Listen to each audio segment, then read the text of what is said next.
Alright, so if you're wondering why I took the first video down of this, it's mostly because I just wasn't happy. I look back on it and I was like, I'm not happy with it. And sometimes I'll just do that where I'm like, let's do that again, because also I dug into some more information and I was like, shit, I didn't know about that. So I decided rather than to do like a two-part video, I was like, well, the first one kind of sucked, so let's take it again from the top. It's my channel, my rules. I can do as I please. Anyway, so as you guys probably know by now, we are getting a Steven Universe spin-off called Lars of the Stars, which will actually be set after Steven Universe Future. Now, what we know about this show so far from from the first one I read was Variety, and then there was a few others here and there, that the show will be on Amazon and will take place after Steven Universe Future, which I think is kind of interesting, that this series, we don't know how many episodes there'll be. We don't know how long this will continue, but Amazon being the soulless corporation that it is, I imagine will probably throw a lot of money at it. I have no doubt in my mind that they would probably throw a shit ton of money at quite literally anything. I mean, look what they did with Has-Been, which I have to have, I'll just a sidebar real fast on Has-Been. It blows my mind that Has-Been Hotel is getting as many seasons, and Hell of a Boss is now officially crossing over with it, and Vivzie Pop gets creative control. Have you ever known Amazon to give creative control to anyone? Like, not even to their own employees. Yeah, so that just blows my mind. So we'll see how this goes. It's also part of this new initiative from Cartoon Network to really, branch out. Or should I say this new initiative from David Zaslav, to split the company from movies and streaming and TV shows separately. So which I think is the dumbest shit ever. You're basically, it's not divide and conquer, it's more like divide and not be able to reap the profits properly. I'm not a businessman, but I know well enough you don't split your company up. This isn't the goddamn Roman Empire and you're creating the Byzantine Empire. Anyway, there are other channels that'll talk more about that and for better thoughts, but I just think it's a fucking dumb move. But then again, Warner Brothers has just been consistently dumb fucking moves. But getting back on topic, let's talk a bit about Lars and whatever the fuck.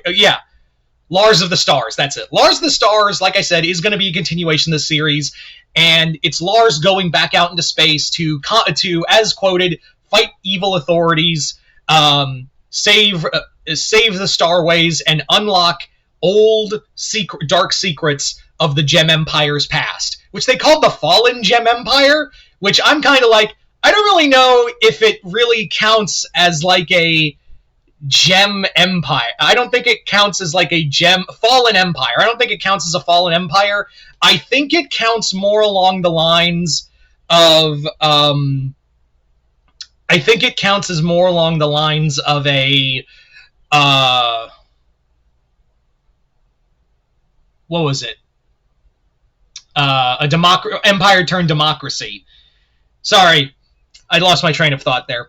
But yeah, so there were probably some old doomsday type weapons left behind. And it's really interesting to see the more of the world building, which I know people are going to be complaining about. Oh, it's more lore stuff. Why can't we get more? Why can't we get more character pieces? Character pieces matter more than lore. Well, yeah, I'm sure there's a 2.5 hour movie length video from someone who does nothing but complain about it. Has probably said enough on that. Moving on. Anyway, so what was I saying? Yeah.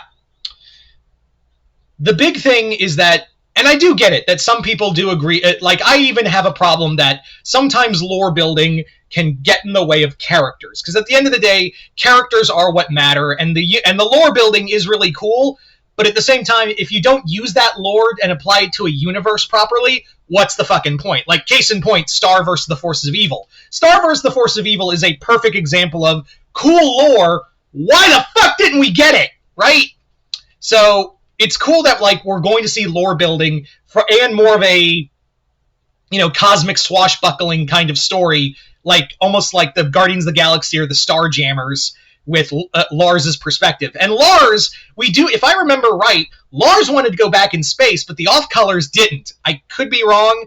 But yeah, Lars desperately wanted to go back into space, and it does kind of showcase that, like, it kind of hints that, like, he doesn't have that connection to humans anymore.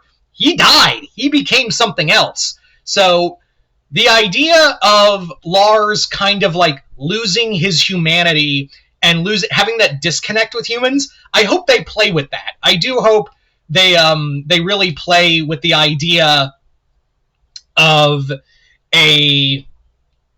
Lars's loss of humanity, where he stands with his family, where he stands with everyone else, and is it more of he's running away? Does he want to go out back in space because it's like calling to him, and it's like there's adventure out there and there's problems out there that me and the Off-Colors can solve, or is there something wrong with him? Like, is he more afraid of, like, I don't feel any connection with my family or Sadie or anyone else, or even Steven, which I think I just inadvertently made a reference to Even Stevens. Who knew?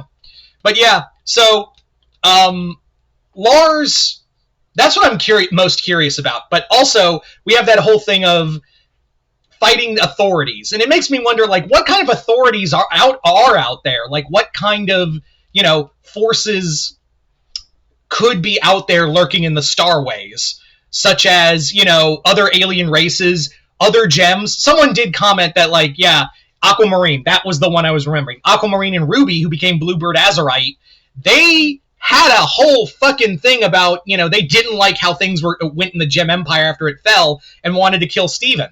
So, could other gems be like that? Are there other gems out there that have that same kind of mentality of, we were conquerors, we were an empire of warriors, like, we need to make the Gem Empire great again?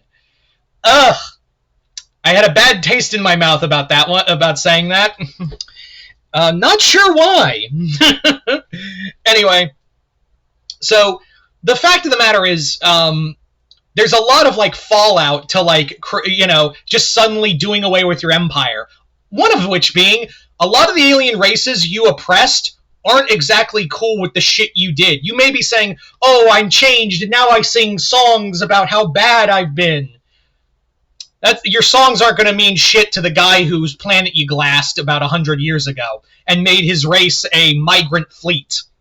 Yeah, I really hope we get some, like, fucking pushback on that, of, like, the idea of entire races, other alien races who were dominated by the Gem Empire and are now like, motherfucker, you're not like the UK. You don't get to just, destroy our shit, then leave and act like we're cool. Like, yeah. Like, you colonized us. You killed our planet. We're mad at you.